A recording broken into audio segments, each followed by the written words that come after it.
तो भाई साहब चुटकी में उड़ाएंगे इसे। पूछा गया है त्रिभुज पे आधारित क्वेश्चन, उसको हम लोग खत्म करेंगे, ठीक है ना। चलिए क्वेश्चन पहला दिया गया है भाई, त्रिभुज पर आधारित क्वेश्चन है।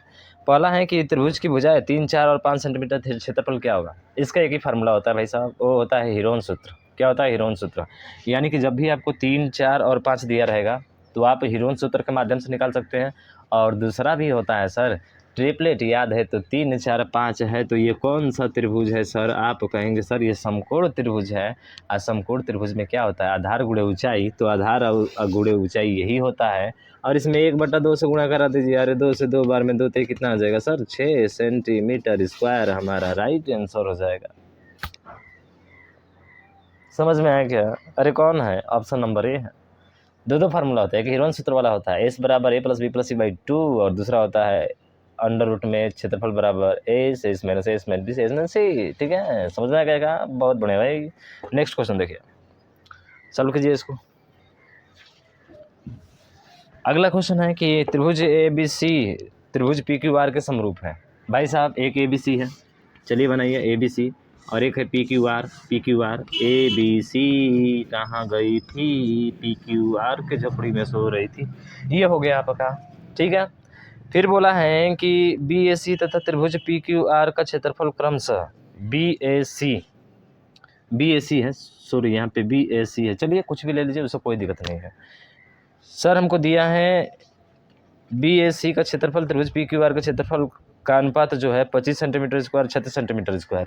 मतलब इसका क्षेत्रफल देखिए, ABC का क्षेत्रफल ध्यान रखिएगा, area of triangle ABC upon area of triangle PQR equal to कितना दिया है भाई साहब? इसके क्षेत्रफल का अनुपात दिया है आपको कितना? 25 सेंटीमीटर का स्क्वायर 36 सेंटीमीटर का square. You have to clear, I am clear sir, ठीक है। और फिर पूछा है कि BA बराबर 4 सेंटीमीटर है। BA बराबर, सर BA कौन सा है सर? BA बराबर 4 सेंटीमीटर, तो यहाँ पे लिखिए BA का स्क्वायर। किसका स्क्वायर? BA का स्क्वायर बटे BA का स्क्वायर, ठीक है, बटे BA। देखिए शुरुआत का BA लिया है तो हम भी शुरुआत का PQ लेंगे, ठीक है। और पूछा है PQ, तो PQ का स्क्वायर नीचे रख दीजिए, कहानी खत्म। कंसेप्ट ये होता है भाई साहब कि जब दो त्रिभुज समरूप होते हैं तो उनके क्षेत्रफल तथा उनके भुजाओं के संगत भुजाओं का अनुपात भी क्या होता है? आपस में बराबर होता है। यानी कि भुजा का वर्ग तथा दो त्रिभुजों के क्षेत्रफल के वर्ग के क्या होता है? बराबर होता है। कंसेप्ट बताया ना सर। इसका क्षेत्रफल दिया है कितना? सीधा सीधा कहानी खत्म हो गया, 25/36। सर ये 25/36 बराबर BA का मान दिया है कितना भैया? अरे वो दिया है आपका 4 सेंटीमीटर। अरे 4 सेंटीमीटर 4 का स्क्वायर हो जाएगा, बट PQ स्क्वायर का मान क्या करना है? निकालना है। 4 का स्क्वायर कितना होता है? आप कहेंगे सर 4 का स्क्वायर 16 होता है। 16 गुणे 36, यानी कि 16 गुणे 36 अब बट्टा क्या हो जाएगा? 25। हल कर दीजिए, ये किसका मान हो जाएगा? PQ का। और किस में हो जाएगा? रूट में हो जाएगा।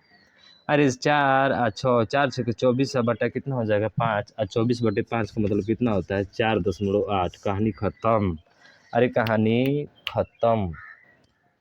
24.8, अरे 6 और 6 चौके कितना होता है? 24, 24/5 मतलब 24 दूना 48, एक स्थान के बाद दशमलव, कहानी खत्म। समझ गया? बहुत बढ़िया। नेक्स्ट क्वेश्चन देखिए भाई साहब, ये कंसेप्ट याद रखिएगा भाई साहब, ठीक है ना। कंसेप्ट याद रखना है आपको। करें कि PQR एक समबाहु त्रिभुज है तथा PQR एक केंद्रक बिंदु A है। यदि त्रिभुज की भुजा 12 सेंटीमीटर हो तो PA की लंबाई कितनी होगी? बहुत बेहतरीन क्वेश्चन है। चलिए त्रिभुज बनाते हैं भाई साहब। यह हो गया आपका त्रिभुज, ठीक है। इसमें बोला है कि PQR केंद्रक बिंदु A है। इसका केंद्रक क्या है? बिंदु A है, ठीक है। ये A है, ये हो गया R, ये हो गया आपका क्या? P, और ये हो गया Q, ठीक है। RPQ है, ठीक है, या PQR है, जो भी है, जैसे नाम देना चाहते हैं दे सकते हैं भाई साहब, कोई दिक्कत नहीं, ठीक है। यदि त्रिभुज की भुजा 12 सेंटीमीटर है, अरे त्रिभुज की भुजा समबाहु त्रिभुज है तो 12 12 12 12, अब ढेर बोल बेते मारो, ठीक है, ऐसे ध्यान रखिएगा। तो ये चीज़ें हो गया आपका। पूछा है कि PA की लंबाई, सर PA की लंबाई यानी यहाँ से यहाँ तक की क्या पूछा है? लंबाई पूछा है। तो अगर देखा जाए तो ये परिवृत्त एक बनेगा ना परिवृत्त। आप परिवृत्त, जैसे कि अगर इसको ऐसे बनाया जाए तो ये आपका क्या बनेगा सर? एक परिवृत्त बनेगा। क्या बनेगा? परिवृत्त बनेगा। तो आपको पता है कि PA की लंबाई निकालने के लिए, ठीक है, PA की लंबाई निकालने के लिए क्या करते हैं? त्रिभुज की परित्रिज्या निकालते हैं। क्या निकालेंगे भाई साहब? R निकालेंगे, परित्रिज्या। समझ रहे हैं ना? तो परित्रिज्या इसका निकाल लीजिए सर। यहाँ से अगर बनाएंगे तो देखिए, यहाँ से अगर बनाते हैं ठीक है। अगर केंद्र से मान कर लेकर इसको बनाते हैं तो पूरा ये बनेगा, तो ये इसकी त्रिज्या हो जाएगी। तो परित्रिज्या का फॉर्मूला आपको पता होना चाहिए कि सर परित्रिज्या यानी कि r बराबर क्या होता है। आप कहेंगे सर a/√3 होता है। अरे कहानी खत्म। r बराबर सर 12/√3, ऊपर नीचे √3 से गुणा करा देंगे भैया, हमारा आंसर आ जाएगा कितना 4/√3। अरे 4/√3 क्या होगा भाई, 4/√3 आपका राइट आंसर हो जाएगा। देखिए कॉन्सेप्ट पता है तो क्वेश्चन की विदाई करने में देर भी नहीं लगेगी। ठीक है, इतना सेंटीमीटर आपका राइट आंसर होगा, जो कि ऑप्शन नंबर किस में है, बी में है। ठीक, नेक्स्ट क्वेश्चन देखिए। अगला है कि एक समकोण त्रिभुज का क्षेत्रफल 42 सेंटीमीटर स्क्वायर है। समकोण त्रिभुज है, उसका क्षेत्रफल 42 सेंटीमीटर स्क्वायर है। यदि समकोण बनाने वाली उसकी एक भुजा की माप 10 सेंटीमीटर है तो समकोण बनाने वाली दूसरी भुजा की माप ज्ञात करिए। तो चलिए सिंपल सा है, समकोण त्रिभुज का क्षेत्रफल का फार्मूला दे दिया है 12/42 दे दिया है। ठीक है, और इसका फार्मूला होता है 1/2 आधार गुणे ऊंचाई। अरे 2 गुणे आधार गुणे ऊंचाई की होता है, यही होता है ना। तो क्या दिया है इसमें, कह रहे कि एक भुजा का माप 10 सेंटीमीटर है तो समकोण बनाने वाली दूसरी भुजा की माप क्या होगी। तो सीधा सीधा एक भुजा की माप दे दिया है, यानी किसी का भी माप दिया होगा तो देख लीजिए, रख दीजिए किसी का भी जगह पे 10 रख दीजिए। और समकोण बनाने वाली भुजा देखिएगा, समकोण बनाने मैंने 90 डिग्री का, तो लंब दिया है यानी कि ऊंचाई दे दिया है, आधार हमको निकालना है। ठीक है, आधार और ऊंचाई दिया है कितना सेंटीमीटर 10। सर 2 से कितना बार है, 5 बार में। अब 42 में 5 का गुणा कर दीजिए तो आधार का मान क्या हो जाएगा, आ जाएगा। सर वही तो चीज़ें हुआ, 42/5 का मतलब 24, 42 का उल्टा दुगुना कितना होता है, आप कहेंगे 4 और 2 चौके 8, 8.4 क्या होगा आपका राइट आंसर हो जाएगा।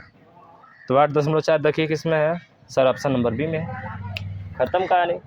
ठीक है, चलिए नेक्स्ट क्वेश्चन देखिए और उसको सॉल्व कीजिए।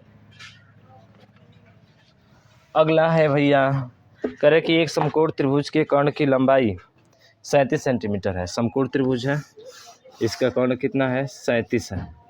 ठीक है, 37 सेंटीमीटर है और इसकी अन्य दो भुजाओं में से एक लंबाई 12 सेंटीमीटर है। दो भुजाओं में से अन्य एक 12 सेंटीमीटर ले लीजिए। ठीक है, कोई दिक्कत नहीं है सर, कोई भी ले सकते हैं। त्रिभुज का क्षेत्रफल होगा, आपको पता है कि 37/12। ठीक है, 37/12 और क्या होता है नीचे, अरे 37/12 और क्या नीचे होता है, आपको ट्रिपलेट याद होना चाहिए भाई साहब, आपको ट्रिपलेट याद होना चाहिए। आप आसानी से इसको हल कर सकते हैं, कहीं पे कोई दिक्कत होने वाला नहीं है। तो देखिए इसका जो ट्रिपलेट होता है 12, 35 और 37 होता है। क्या होता है, 12, 35 और 37। नहीं आ रहा है ना, तो 37 का स्क्वायर करके 12 का स्क्वायर करके घटाई के उसका रूट निकाल लो भैया, कितना आएगा, 35 आएगा। कितना आएगा, 35 आएगा। तो 12, 35 और 37 हो गया। हमसे क्या पूछा है, क्या पूछा है हमसे, त्रिभुज के क्षेत्रफल क्या होगा। क्षेत्रफल बराबर क्या होता है, आधार गुणे ऊंचाई। 1/2 आधार गुणे ऊंचाई, आधार 12 है, ऊंचाई कितना है इसका, ऊंचाई तो 12 है, ये 35 है, तो कर दीजिए हल 6 बार में। अच्छा 3 18 और 3 कितना हो जाएगा, 210। खत्म कहानी। 210 सेंटीमीटर स्क्वायर किस में है भैया, ऑप्शन नंबर सी में है। खत्म हो गया ना, तो ध्यान रखिएगा इस चीज़ को, बहुत आसान है सर। 8, 15, 17 ट्रिपलेट होता है, 3, 4, 5 होता है। इसका गुणनफल में भी दे देता है, जैसे 2 का गुणा 2 तेरह 2 6 12 और 2 5 10 हो जाएगा, समझ रहे हैं। तो इस तरह से भी दे सकता है, तो थोड़ा ध्यान रखिएगा आप, ट्रिपलेट याद होना चाहिए। ठीक है, चलिए नेक्स्ट क्वेश्चन देखिए। अगला है कि किसी त्रिभुजाकार मैदान की भुजा इतना सेंटीमीटर है और इतना यानी 5.60 प्रति मीटर स्क्वायर की दर से मैदान को समतल कराने में लागत बताइए। तो भैया क्षेत्रफल निकालिए, उसमें इसका गुणा करा दीजिए। यहाँ पे दिया है 96, 110, 146। देखिए 96, 110, 146। ठीक, ये दिया गया है। देखिए सर, अगर इसका ट्रिपलेट आपको याद है, आपको पता है कि नहीं 96, 110 और 146 भी आपका ट्रिपलेट है, तब तो आप इसको आसानी से हल कर लेंगे। अगर जिसको नहीं आता है भाई, उसके लिए पहाड़ है, 1 मिनट के अंदर कभी सॉल्व नहीं हो पाएगा। ये चैलेंज देता हूँ मैं। ठीक है, क्यों, क्योंकि सर 96, 110, 146 का पहले अर्ध परिमाप निकालेंगे, s बराबर a + b + c/2 से, फिर अंडर रूट में s - a - b - c निकालेंगे, तो बहुत टाइम लगेगा। अगर ट्रिपलेट पता है कि नहीं सर 96, 110 का स्क्वायर करके जोड़ने पर क्या आता है, 146 का वर्ग ही आता है, फिर आसानी से आप इसको सॉल्व कर सकते हैं। और याद रखिएगा इस चीज़ को। ठीक है, तो सीधा फार्मूला होता है क्षेत्रफल का 1/2 आधार गुणे ऊंचाई, यानी कि 96 गुणे 110 हो जाएगा। बड़ी भुजा तो लेते नहीं है, कभी कभी नहीं, तो 2 से ही कटा देंगे, 2 से 4 बार में, 2 से 8 बार में। ठीक है, अब 48 गुणे कितना हो जाएगा, 110 हो जाएगा।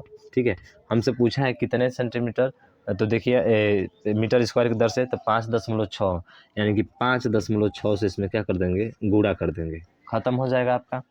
सर 5.6 से गुणा करने का मतलब सीधा सीधा है कि वो 8 से कटना चाहिए, या गुणा करा दीजिए। देखिए 0 का गुणा कराएंगे तो ये ख़त्म हो जाएगा, ठीक है, ख़त्म हो जाएगा। 48 में 56 का गुणा करा दीजिए, 11 का गुणा आसान होता है। तो एक जीरो से एक जीरो ये ख़त्म हो गया दशमलव भाई साहब, ठीक है। अगर बात किया जाए तो 6 8 48 का क्या होगा, देखिए 6 8 48 का 8 बचा 4, 6 चौको 24, 4 28, यानी 28 शेष बच गया आपका। फिर से बात करेंगे 5 से, तो 5 8 40, पंचों के बीच 200 और 5 8 40, 240, और 240 में 28 जोड़ दीजिए, 268, और 200 कितना हो गया, 268 हो गया, ठीक है। अब इसमें 11 का गुणा करना आसान है, 8 होगा, 8 8 16 का 6 होगा, 8 से 14 1 15 का 5 होगा, 6 2 8 1 9 होगा, 2 और 1 कितना होगा, 3, यानी 39,568। क्या हमने सही किया है, 39,568, नहीं यहाँ पे 2 ही होगा ना, 6 2 8 फिर 2, हाँ ठीक है, 29,568 क्या होगा आपका राइट आंसर होगा। क्या हमारा मैच कर रहा है सर, बिल्कुल, बहुत तेज़ कर दिया कैलकुलेशन सर, कोई दिक्कत नहीं, बड़ा आसानी तरीके से आ गया। इकाई अंक चेक भी करेंगे ना तो केवल 8 होना चाहिए, ऑप्शन नंबर एक ही में है, हमें गुणा भी नहीं करना पड़ेगा। इकाई अंक के अकॉर्डिंग इसको हम लोग टिक करके आगे बढ़ जाएंगे भाई साहब, ठीक है। तो ऑप्शन नंबर आपका कौन सा होगा, डी होगा, केवल इकाई अंक 8 ही है, बाकी 3 विकल्प में है ये नहीं है, तो हमको गुणा क्या कराना है, लेकिन हमने बताया कैलकुलेशन थोड़ा कैसे करना होता है आपको, ठीक है। 11 का खास नंबर है भाई साहब, 9 11 खास नंबर होता है, 11 का ध्यान रखिएगा, कैलकुलेशन बहुत ज़्यादा आता है, और इसकी ट्रिक जानते हैं, एक एक को छोड़कर जोड़ा जाता है, कहानी खत्म हो जाती है, ठीक।